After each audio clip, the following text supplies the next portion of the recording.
Let's go through all the cars that I've owned since I passed my driving test, which was 10 years ago. So this is going to be one long ass list. Numero uno, 2013 Suzuki Swift 1.2 petrol. Now, I was only 17, it was 2014. My mates asked me 4 weeks after I've got the car if I can teach him how to drive. I said yes. He's drove the car, I recorded it, we're looking at it on his phone of what he just did. He forgot to put the handbrake up, and boom, we've hit a bollard. It looked like we hit the car at 60 miles per hour. Now, this car was total write-off. I only had a budget after this of £700, so the next car was this. So this beauty here, Alfa Romeo 147, and it was a Collision edition, so it was a limited edition. I bought it for £700. I got bored of it within 2 weeks and I sold it for £2,000, so I made a good wage on that. And then I bought this. Damage repaired 2 litre GT TDI. I did a full GTD replica on it, and I got an urge to sell this as well because I like the profit I made on the last car. I sold this, I think I had about £3,000 in it. I sold it for £5,500, flipped it onto the next car, which was a bit of a downgrade. Now I was only 18 and I was a bit stupid, so I bought this 3.2 Shogun DID, and I was doing deliveries at a takeaway, so I was spending more money on fuel than I was making, so I had to sell this as well. And we ended up with this, a 1.2 Suzuki Swift. Now the only thing Swift about this was how I was delivering them pizzas. I learned how to properly drive in this car, and let me tell you, I give it some beans. But again, I'm a car guy and I needed something to get my teeth into, so I had to buy my first project car. Mark 6 Golf GT TSI. It was a supercharged 1.4 litre with 160 brake. Now I know it don't look like too much here, but look what I did to it. I did a full edition 35 conversion on it. Inside out, it had a 4-inch decat downpipe, straight pipe, the lot, you name it. I painted it in candy apple red, but a 1.4 engine was so unreliable. It broke down 1,000,001 times, and in the end I had to get rid of it. But I had it there for about a year and a half, 2 years, so I think I was about 20 when I got rid of it, and I moved on to this. The big boy 3 litre Shogun. Now I only had this again for about 2-3 weeks. I didn't realise at that time how much this was going to cost me to run. I was literally putting £80 in every 2 days. So I downgraded yet again, and we went back to our humble roots of a nice Alfa Romeo 147. Now it wasn't a limited edition like the last one, but it was just as good. It was a 1.9 diesel, and this time I give it a little bit of time and tried to get used to it, and I actually enjoyed this car. I think I had it for about 7-8 months. In the end, I sold it and I traded it in for this damaged repaired BMW 318 Estate. Now it had a double pan roof. It was in Imola red. This car was an absolute beauty. Again, it was too boring for me. There was nothing about it. It was underpowered. It was a basic spec. Apart from the pan roof, it was a manual. So I had to get rid of this and bought my first proper performance car. A fully blacked out, fully loaded. This had every single optional extra you could think of apart from the bucket seats. Golf R32.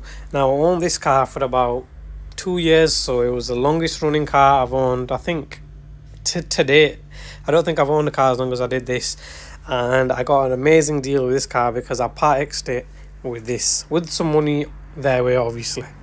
Before I show you what I traded it for, I had this 2 litre WRX SL sunroof leathers model in between that as well, and I also own this beautiful drop top 335i, red leathers, white exterior, black wheels. This was the ultimate summer toy. But let's show you what I traded the R32 for.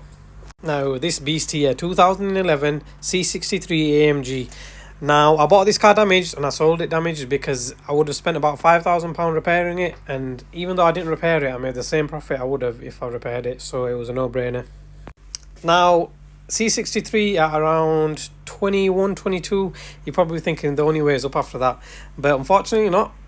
I ended up in this Transit. Now I sent this absolutely sideways. The reason I had this was because I was doing Amazon deliveries. I did that for about 2 years, and after that I kind of went through a different approach with cars. I started liking my older classic BMWs, so we bought this 2003 E39 530D. Now this car was fully loaded as well. It had a sunroof, M5 wheels, cream interior, angel eyes, beautiful car. These BMWs are proper driving cars.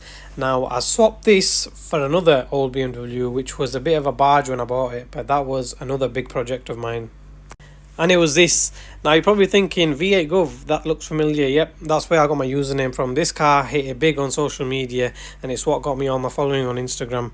It was a 740i E38 2001, so it was one of the last of the line.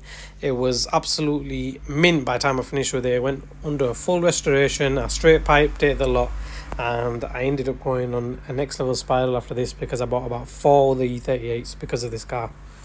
That's a picture of it done, and I'm going to show you the next one I got because you probably won't even tell there's a difference. Yep, I bought it in the same colour, and you'd think, yeah, buying two cars in the same colour is bad enough, but I did it a third time as well. Because we went on about this 1996 740i. This was one of the pre-facelifts. It was a 97 actually. And after this, we changed the colour. We didn't go for green. We went for a blue 735. Which was a one-owner car from new. The guy who owned this car owned the factory that made the steel bodywork for the actual BMWs at that time. So this car was super, super clean. And it sold for a very good price as well. Now, whilst I was running a few of these E38s, I bought this X5 4.6 IS, which I only just sold last week. So I had this car for over 2 years as well. Now, this car was a bit of a nightmare, but it was a long time dream. And they say don't meet your heroes sometimes, and that was true when it came to this. This one, another one which I've been wanting for a long time, a Suzuki Swift Sport. It was a 1.6 absolute pocket rocket on the back roads. This one was amazing. It was a bit of a filler car. I only owned it for about 2-3 months, but whilst I had it, I had a good blast in it. Now at this point, I'm one of those BMW guys that's got 4 of them parked up and none of them are running. This one till this day is parked up. It's running fine, but I just haven't got around to finishing the project. It's all on my YouTube channel. Maybe you'll see this on the road soon. So after 10 years and probably nearly 50 cars, a lot of them I haven't shown. Even now, this is my main car, but I've got 2-3 cars in the background. This is the car we're on now, 2019 BMW M140i Shadow Edition. It's the project car that I'm doing and is on all my social media channels. Now, make sure you check them out and let us know what you thought of my 10-year car collection.